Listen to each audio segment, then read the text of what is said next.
On this day in history, we remember the remarkable individuals who shaped our world. Welcome to Who Died Today in History, where we honor their legacies. From artists to leaders, their impact lives on. If you find their stories meaningful, like, subscribe, and hit the bell to stay connected. Thank you to all our amazing channel members for your generous support.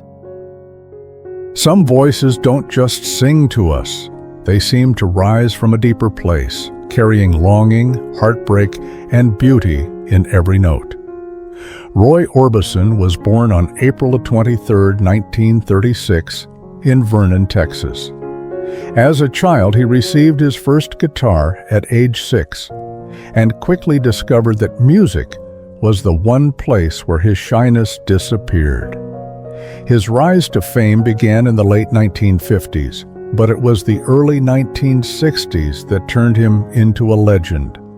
With his unmistakable operatic voice and dark, emotional style, he delivered hits like Only the Lonely, Crying, and the timeless Oh Pretty Woman. These songs didn't just top charts, they reshaped the sound of American rock and pop.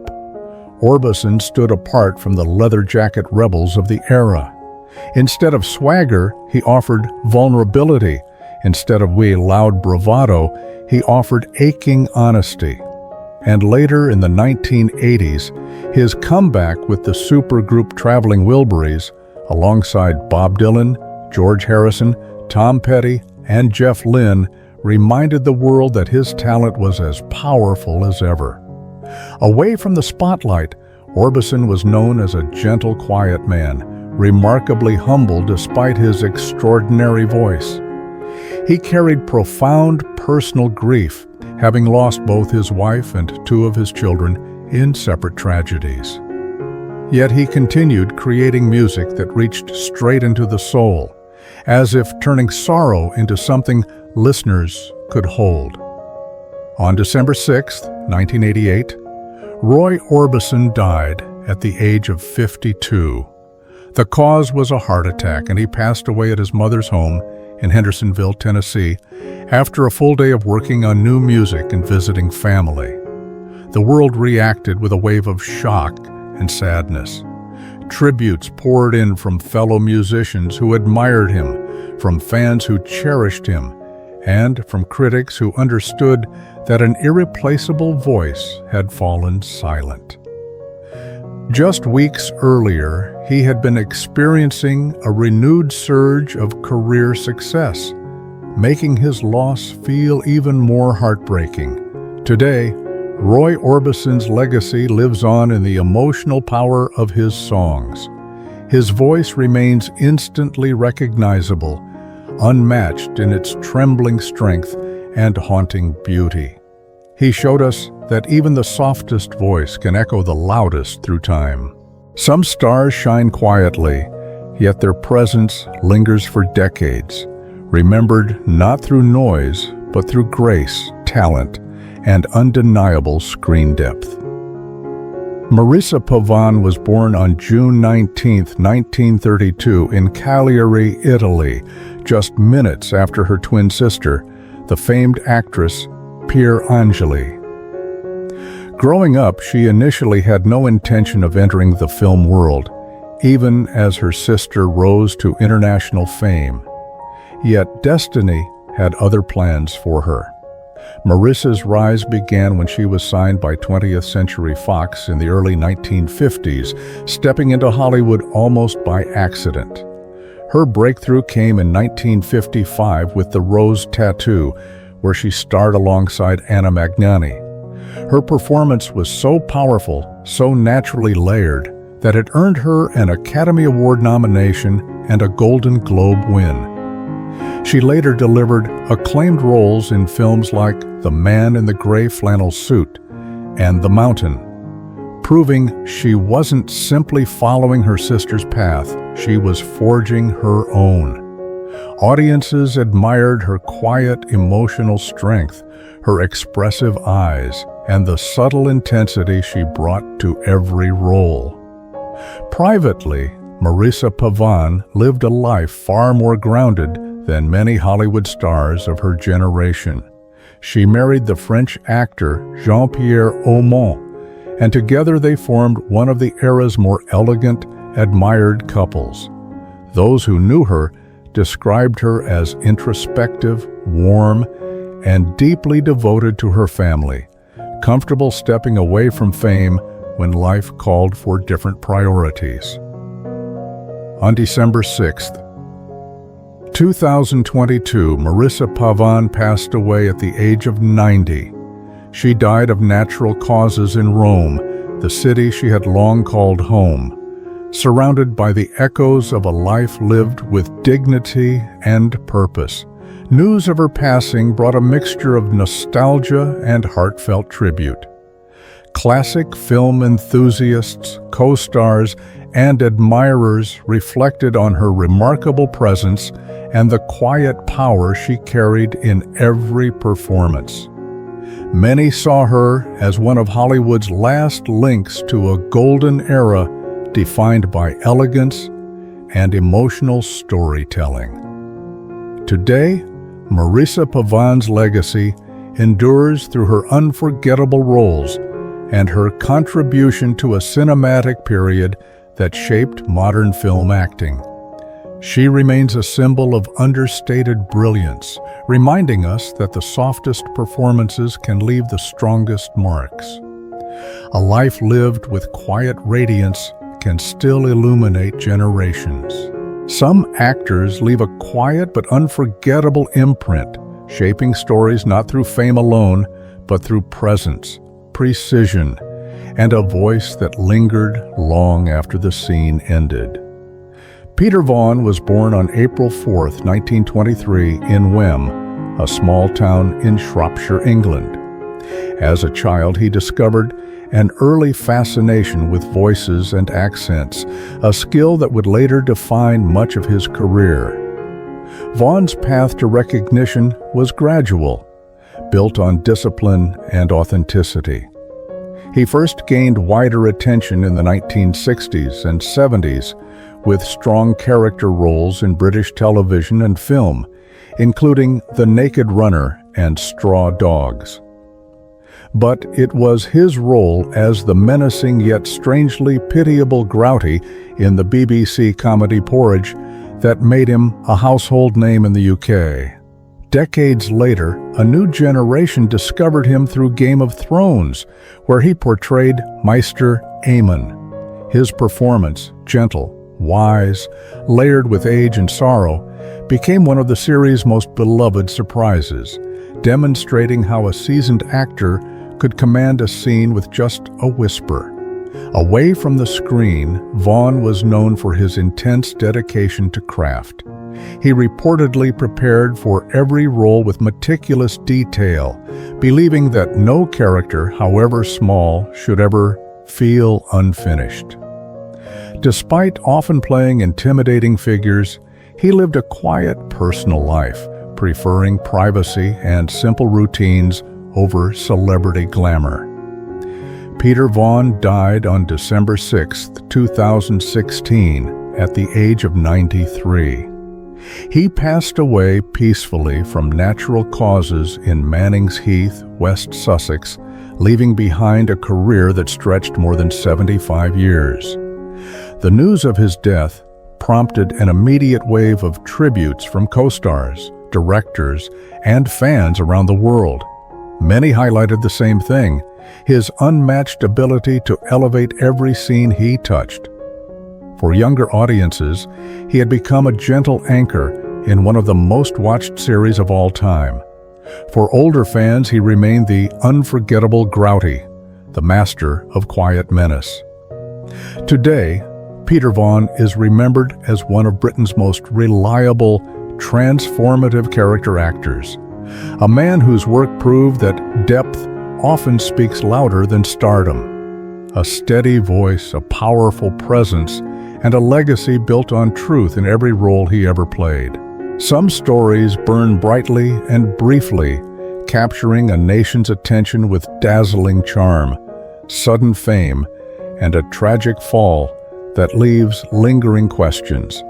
Katie French was born on October 7, 1983 in Basel, Switzerland, before her family returned to Ireland, where she grew up. Even as a child, she had a magnetic confidence, once announcing she wanted to be famous for something long before she knew what that something might be. She first came to prominence in the mid-2000s, becoming one of Ireland's most recognizable models almost overnight.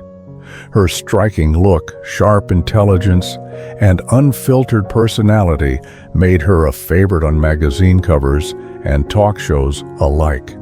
But she wasn't content with the modeling world alone. Katie became a regular media figure, speaking openly about beauty standards, fame, and even her own controversies, which only fueled public fascination. Her biggest moment came when she attempted to pivot from modeling to writing and charity work, showing that she wanted to be more than a face in glossy pages. For a time, it seemed she might succeed. Away from the cameras, Katie was more sensitive and introspective than many realized. Friends often described her as someone who battled the pressure of public life, struggling to reconcile the person she was with the persona others expected. She had a deep love for animals and spent her final months working with charities aimed at preventing cruelty. Katie French died on December 6, 2007, at just 24 years old. She collapsed 4 days earlier at a friend's home in County Meath and was rushed to Our Lady's Hospital in Navan. Complications from cocaine use ultimately stopped her heart. The suddenness, the youth, the circumstances, it all felt unbearably tragic. The aftermath shook Ireland. Newspapers filled their front pages with her story. Talk shows debated the pressures placed on young women in the public eye. Her death became a national conversation about drugs, celebrity culture, and the hidden battles people face behind curated images. Today, Katie French is remembered not just for her beauty, but for the complicated, very human story behind it. A reminder of how fragile rising stars can be and how quickly brilliance can fade. Her life remains a small but unforgettable chapter in Ireland's modern cultural history. A voice that carried charm, wit, and old Hollywood warmth. Yet behind it stood a man who reinvented himself more times than most actors ever dream. Don Aemon was born on May 31, 1908, in Kenosha, Wisconsin, to an Italian immigrant father. As a child, he loved performing impressions at family gatherings, hinting at a future far beyond the Midwest streets where he grew up. He first rose to fame in the 1930s when the golden age of radio made his smooth, expressive voice unforgettable. Soon after, Hollywood took notice. He starred in a string of successful films, including Alexander's Ragtime Band and The Story of Alexander Graham Bell, where his portrayal of the inventor became so iconic that the amici briefly became slang for a telephone. Decades later, long after many of his peers had faded from the spotlight, he made a triumphant return. His role in Cocoon in 1985 not only revived his career, but earned him an Academy Award for Best Supporting Actor at the age of 77. Behind the screen, Aemon lived a quieter life than many expected, so he was deeply devoted to his large family, 6 children in total, and was known for his habit of writing long, thoughtful letters whenever he was away on set. Don Aemon died on December 6, 1993, at the age of 85, after suffering from prostate cancer in Scottsdale, Arizona. His passing marked the end of a remarkable career that had stretched across radio, film, television and theater. News of his death sparked warm tributes across the entertainment world. Colleagues remembered him as gracious, professional, and endlessly adaptable, a performer who managed to stay relevant through more than half a century of rapid cultural change. Audiences, too, reflected on how effortlessly he bridged eras, from black and white musicals to modern blockbusters.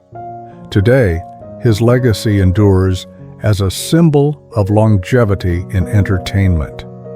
We remember him for the sincerity he brought to every character, the resilience that defined his career, and the gentle charisma that made generations of viewers feel as if they knew him personally. A life shaped by reinvention and grace remains a story worth holding on to. Sometimes a bright talent burns so intensely, so briefly, that decades later we're still left wondering what stories they might have told. Janet Monroe was born on September 28, 1934, in Blackpool, England, the daughter of a well-known comedian whose world of performance quietly shaped her childhood. From an early age, she carried that same spark, a natural mix of warmth and quiet determination. Her rise to fame came swiftly. Audiences first noticed her vivid presence in The Young and the Guilty. But it was her collaboration with Walt Disney that transformed her into a beloved star. Films like Darby O'Gill and The Little People showcased her charm, her expressive eyes, and a rare emotional honesty that made her performances unforgettable. She won a BAFTA for Most Promising Newcomer, and Hollywood soon looked to her as one of the most captivating British actresses of her generation. For a moment, it seemed the future had no limits. Away from the screen, though, Janet lived a life far more fragile than the roles she portrayed. Friends often recalled her sensitivity, her quiet struggles with anxiety, and her efforts to navigate a demanding industry while seeking a steady, peaceful life. She carried a depth that many never fully understood. On December 6, 1972, at just 38 years old, Janet Monroe died suddenly from heart failure in London. The loss felt abrupt, almost unreal, as though a story had ended halfway through its most promising chapter. The news spread quickly. Fellow actors, directors, and fans mourned the passing of a woman whose talent had touched them in ways both gentle and profound.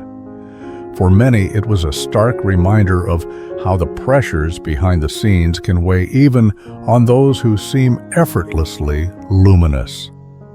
Today, Janet Monroe is remembered as one of the great what-ifs of British cinema, a performer whose brief career left a surprisingly deep mark.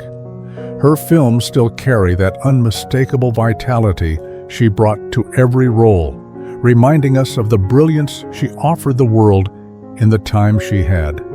Her light may have faded early, but the warmth of it has never truly gone. Huddy William Ledbetter, known to the world as Lead Belly, was born on January 20, 1888, near Mooringsport, Louisiana. As a child, he showed an uncanny gift for music, mastering the accordion, the mandolin, and eventually the 12-string guitar before most boys his age could read properly. His rise to fame was as unlikely as it was remarkable. Leadbelly's deep, powerful voice and percussive guitar style were first preserved by folklorists John and Alan Lomax while he was incarcerated. Their recordings introduced him to a wider audience and revealed a musician unlike any other, raw, emotional, rooted in the traditions of the American South. Songs like Goodnight Irene, Midnight Special, and Where Did You Sleep Last Night cemented his place as a foundational voice in American folk and blues. Though fame eluded him in life, his influence quietly grew, shaping the next generation of artists. Away from the stage, Lead Belly was a complex and surprisingly gentle man.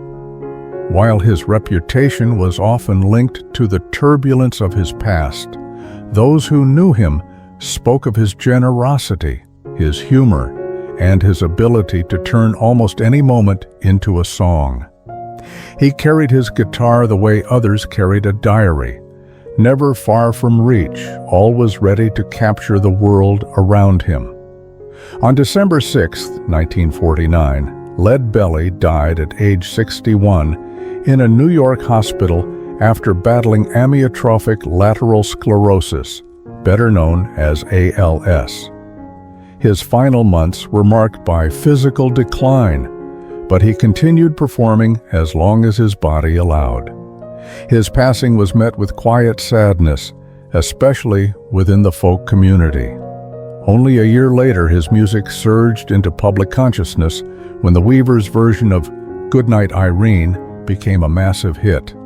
Suddenly, the world realized what it had lost. Today, Lead Belly stands as a towering figure in American music.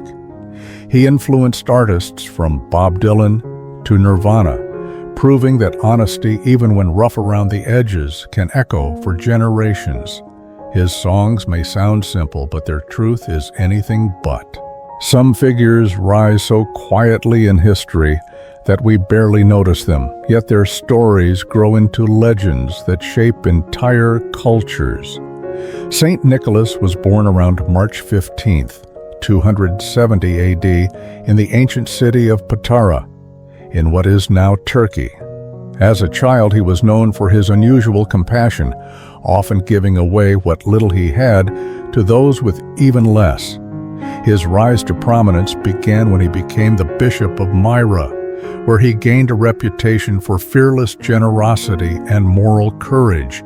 He protected the innocent from wrongful execution. He secretly delivered bags of gold to impoverished families. And he became a symbol of mercy during a time when life in the Roman Empire was harsh and uncertain. Stories of miracles, kindness, and quiet intervention followed him, turning him into one of the most beloved figures of the early Christian world. Yet, behind these legends was a humble, deeply private man. One lesser-known detail is that Nicholas preferred to give anonymously. He believed that true charity asked for no recognition. That simple belief would one day inspire the tradition of secret gift-giving across the world. Saint Nicholas died on December 6, 343 AD, at approximately 73 years old, in the town of Myra. The likely cause was natural illness brought on by age. His passing marked the end of a life devoted to compassion in an era often defined by cruelty and survival. The immediate aftermath of his death was extraordinary for the ancient world. People began making pilgrimages to his tomb, believing it to be a place of healing. Stories about his acts spread far beyond the Mediterranean, carried by sailors, merchants, and travelers eager to share the memory of a man who had lived kindness rather than preached it. Today, Saint Nicholas remains one of the most influential figures in Western culture. He became the inspiration for Santa Claus, a symbol of generosity, childhood wonder, and the simple idea that kindness can ripple across centuries. But beneath the modern image lies a real man whose quiet deeds shape the spirit of giving. And so his legacy endures, reminding us that a single act of compassion can echo through time.